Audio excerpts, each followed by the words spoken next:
नमस्कार। कैसे हैं आप लोग? मैं उम्मीद करती हूँ कि आप बहुत अच्छे होंगे और अच्छे होने की मैं हमेशा कामना करती हूँ आपसे। निवेदन करती हूँ कि आप सभी लोग एक बार शीघ्रतापूर्ण जुड़ें और जुड़कर हो सके तो अगर आपको ठीक लगता है तो इस वीडियो को ज़्यादा से ज़्यादा शेयर करें, क्योंकि पिछले काफ़ी दिनों से ये लाइव आना और लाइव आके ये अपने विचारों को झाड़ना ये बंद कर दिया मैंने। मैं इंसानियत की बात करने आई हूँ।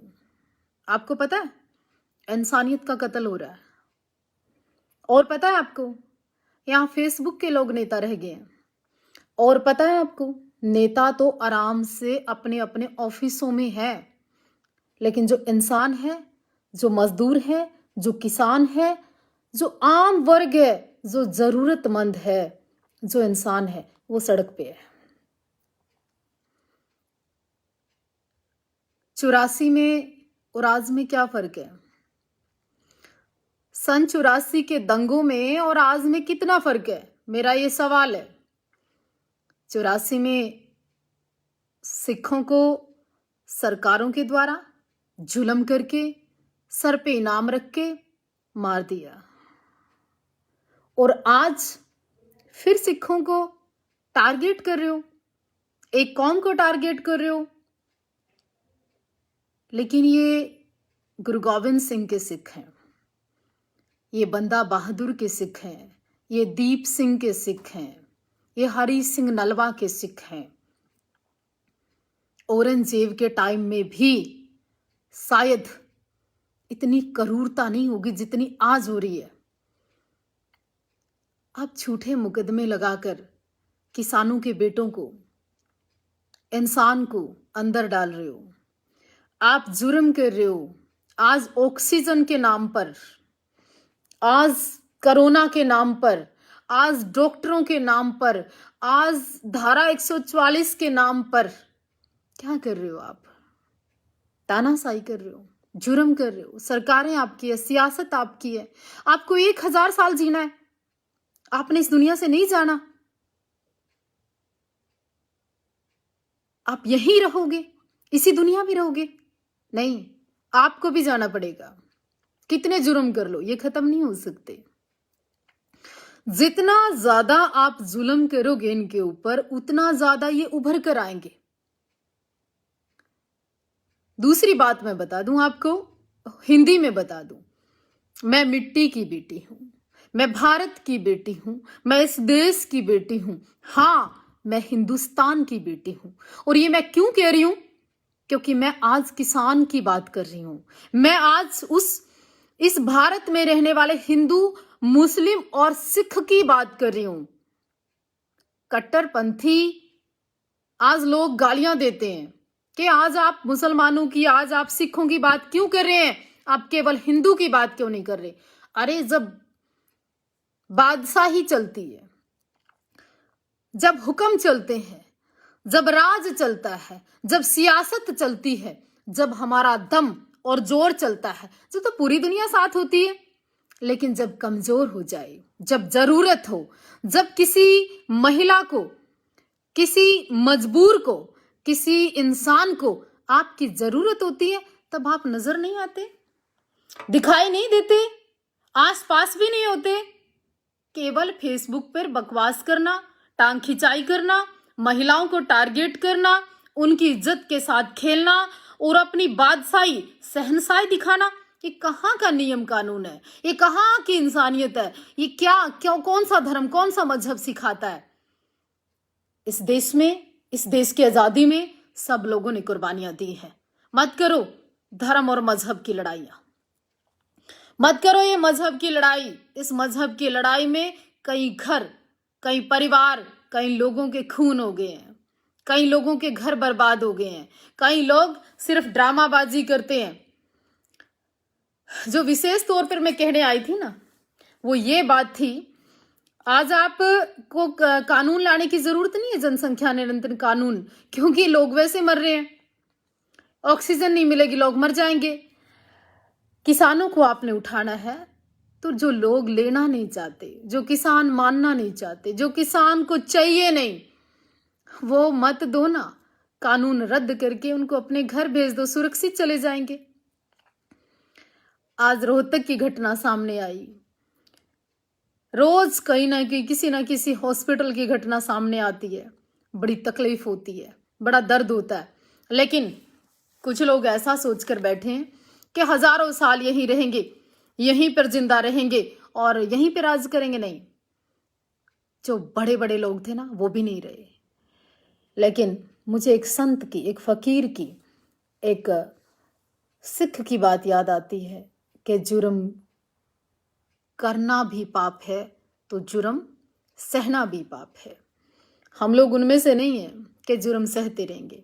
अब मैं बात करती हूं जो जातिगत जहर फैला रहे हैं, जो जातियों के नाम पर जहर दे रहे हैं, बड़े बड़े उन लोगों की। देखिए, आप किसी का मापदंड उसके कपड़े, उसकी घड़ी, उसके जूते, उससे नहीं कर सकते। कोई भी युवा आवाज उठा सकता है, कोई भी देश में आवाज उठा सकता है, कोई भी बोल सकता है, कोई भी हमारे बीच से शहीद हो सकता है, कोई भी हमारे बीच में से भगत सिंह हो सकता है, चंद्रशेखर आजाद हो सकता है, कोई भी झांसी की रानी बन सकती है, कोई भी दुर्गा बन सकती है, कोई भी क्रांति लेके आ सकता है। उसके लिए उसका घर, उसका परिवार, उसका खानदान, उसको राजा परिवार से होना जरूरी नहीं, तो सियासत के खानदान से होना जरूरी नहीं है। ये तो छोटी मानसिकता है आप लोगों की। क्रांति कोई भी एक लेके आ सकता है, बदलाव कोई भी एक लेके आ सकता है। मैं तो दीप सिद्धू की जमानत पर भी आज बधाई देना चाहती हूं। मैं तो लखा सधाना को भी सही ठहराती हूं कि वो लोग, अरे तुम कह रहे हो लंदन बना देंगे भारत को, अमेरिका बना देंगे भारत को, भारत को भारत रहने दो, इंसान को इंसान रहने दो, वो काफी है। मैं नहीं कहती आप शेयर करो, मैं नहीं कहती आप किसानों का साथ दो, मैं नहीं कहती आप सिखों पे हो रहे जुर्म के बारे में बोलो, लेकिन ये वही गुरु के असली सिंह हैं। जब जब देश को जरूरत हुई, इस सिंहों के पुत्र पीछे नहीं हटे, आगे आगे, फिर आगे आगे। आज ऑक्सीजन की बात आई, तुरंत आगे आगे। तो फिर क्यों ना लाइव आए, क्यों ना उत्साह की बात करें। दुख होता है जब हम इंसानियत की बात करते हैं और लोग टांग खिंचाई करते हैं, जब हम देश की बात करते हैं तो लोग तोड़ने की बात करते हैं, जब हम इंसान का होता हुआ खून नहीं देख पाते तो लोगों को धर्म याद आ जाता है, लोगों को मेकअप याद आ जाता है, लोगों को कपड़े और सोना याद आ जाता है।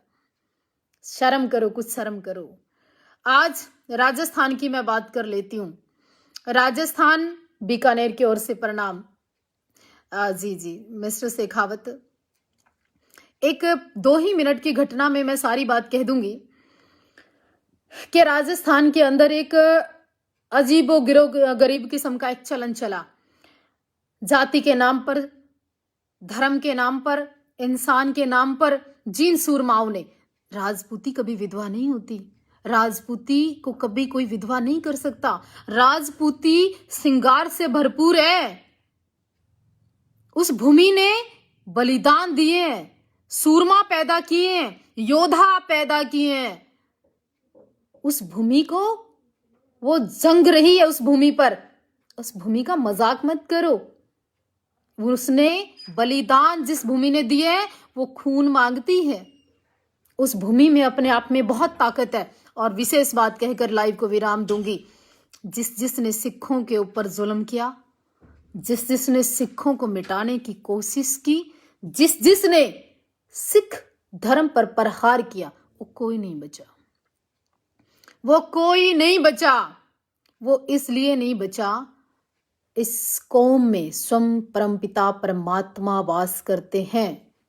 इतने जुल्म सहने के बाद, जैसे होता ना कि देश में लड़ने के लिए मिलिट्री होती है, देश में लड़ने के लिए फोर्स होती है, परमपिता परमात्मा ने भी सिखों को उसी फोर्स के रूप में भेजा कि जब इंसानियत पे जुल्म होगा तो वो गुरु का सिंह लड़ेगा। जब इंसान को मारने के लिए सियासत करेगा तो वो गुरु का सिख आगे आएगा। जब सियासतें अपना रंग दिखाना शुरू कर देंगी, भूख से, महामारी से, अपनी राजनीति से, किसानों के नाम पे, कानून से, जब जब धरती पर जुर्म होगा तब तब मेरा सिंह आएगा धरती पर, और वो गुरु गोविंद सिंह के पूत के रूप में आएंगे और वो लड़ेंगे और उस जुल्म को होता हुआ देखेंगे नहीं, उस आग को जलती हुई देखेंगे नहीं, उस आग में कूदेंगे और लड़ेंगे और इस देश को, इस दुनिया को, इस इंसान को फिर से बचाएंगे।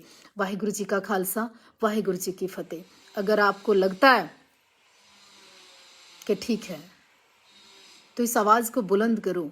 कमजोर करने वाली तो बहुत दुनिया मिलती है, और जब खुशी होती है ना तो हिजड़े भी ताड़ियां बजाने आ जाते हैं, लेकिन जब आपकी ज़रूरत होती है, ठीक की ज़रूरत होती है, तब कितने लोग पास होते हैं देखने का विषय ये है।